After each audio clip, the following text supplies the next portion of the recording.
National Herald కేసులో కొత్త FIR నమోదైంది. కాంగ్రెస్ అగ్రనేతలు సోనియా గాంధీ, రాహుల్ గాంధీపై ఢిల్లీ పోలీసులు ఎఫ్ఐఆర్ నమోదు చేశారు. వ్యక్తిగత ప్రయోజనాల కోసం వారు తమ పదవులను దుర్వినియోగం చేశారని అందులో పేర్కొన్నారు. ఈ కేసు అధికార బీజేపీ, కాంగ్రెస్ మధ్య మాటల యుద్ధానికి తెరలేపింది. నేషనల్ హెరాల్డ్ కేసులో కాంగ్రెస్ అగ్రనాయకురాలు సోనియా గాంధీ, రాహుల్ గాంధీపై ఢిల్లీ పోలీసులు ఎఫ్ఐఆర్ నమోదు చేశారు. ఈడీ ఫిర్యాదు మేరకు ఢిల్లీ పోలీస్ శాఖకు చెందిన ఆర్థిక నేరాల విభాగం అక్టోబర్ 3న సోనియా, రాహుల్ సహా పలువురుపై ఎఫ్ఐఆర్ నమోదు చేసినట్లు తెలిసింది. నేషనల్ హెరాల్డ్ కేసులో మనీ లాండరింగ్ జరిగినట్లు ఆరోపించిన ఈడీ నిందితులు వ్యక్తిగత ప్రయోజనాల కోసం తమ పదవులు దుర్వినియోగం చేశారని ఫిర్యాదులో పేర్కొంది. ఈ మేరకు ఢిల్లీ పోలీసులు సోనియా, రాహుల్ సహా కాంగ్రెస్ నేతలు సుమన్ దూబే, శామ్ పిట్రోడాతో పాటు యంగ్ ఇండియా సంస్థ, Associated Journals Limited AJL, Dotex Merchandise Private Limited సంస్థలపై మోసం, నేరపూరిత కుట్ర సహా పలు సెక్షన్ల కింద కేసు నమోదు చేశారు. మనీ లాండరింగ్ నిరోధక చట్టంలోని అధికారులను ఉపయోగించి ఈడీ ఎఫ్ఐఆర్ నమోదు చేయించినట్లు తెలిసింది. అటు నేషనల్ హెరాల్డ్ కేసులో ఈడీ దాఖలు చేసిన ఛార్జిషీట్ ను పరిగణలోకి తీసుకునే విషయంపై ఢిల్లీ కోర్టు తన నిర్ణయాన్ని వచ్చే నెల 16కు వాయిదా వేసింది.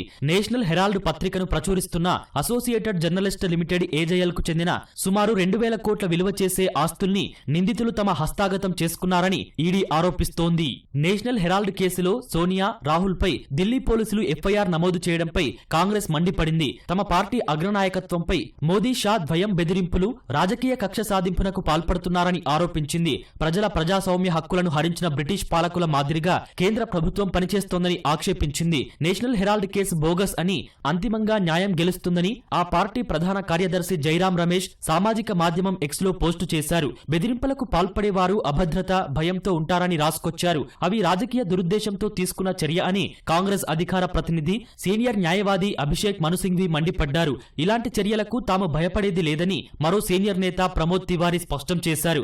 గాంధీల కుటుంబం ఎల్లప్పుడూ దేశం కోసమే పోరాడిందని, ప్రజాస్వామ్య స్వేచ్ఛ కోసం తమ పోరాటం కొనసాగుతుందన్నారు. ఈ కేసులో కాంగ్రెస్ ఆరోపణలను బీజేపీ తోసిపుచ్చింది. ప్రతీకార రాజకీయాల ఆరోపణలు పూర్తిగా నిరాధారమని పేర్కొంది. ప్రసంగాలు ఇచ్చే బదులు వారు చేసిన దోపిడీపై కాంగ్రెస్ నాయకులు వివరణ ఇవ్వాలని కోరింది. ఈ కేసులో కాంగ్రెస్ నేతలపై ఫిర్యాదు దాఖలైన సమయంలో నరేంద్ర మోదీ కేంద్రంలో అధికారంలో లేరని కేంద్ర మాజీ మంత్రి రవిశంకర్ ప్రసాద్ గుర్తు చేశారు. 2008లో వారిపై ఫిర్యాదులు నమోదైనట్లు చెప్పారు. మోసపూరితంగా కోట్ల రూపాయలు సంపాదించి ఆపై అసత్య ఆరోపణలు చేస్తున్నారని రవిశంకర్ మండిపడ్డారు.